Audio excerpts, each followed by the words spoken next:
Les œufs sont pondus donc dans les élevages. Ce sont des œufs à couver. Ça veut dire que ce sont des œufs qui sont fécondés.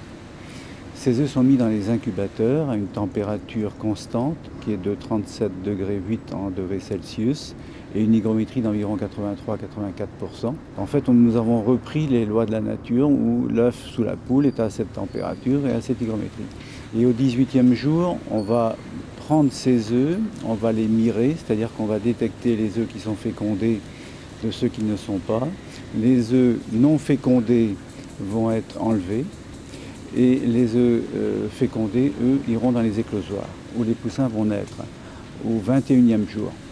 Les œufs séjournent donc 18 jours dans les incubateurs et 3 jours dans les éclosoirs. Au 21e jour, les poussins sont secs, c'est-à-dire qu'ils sont sortis de la coquille et le duvet est complètement sec.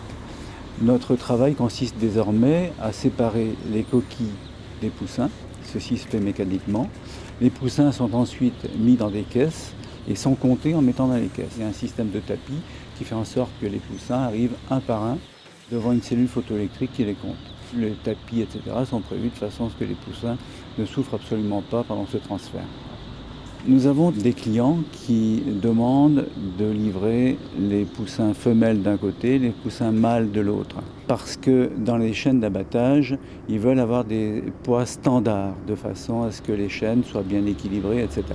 Et donc, lors de l'éclosion, nous mettons les femelles d'un côté, les mâles de l'autre. Ceci se fait à partir des ailes de poussins, où on peut détecter à partir des rémiges les mâles d'un côté, les femelles de l'autre. C'est un travail très difficile, où ça demande une attention très soutenue, de façon à ce qu'il y ait le minimum d'erreurs possible.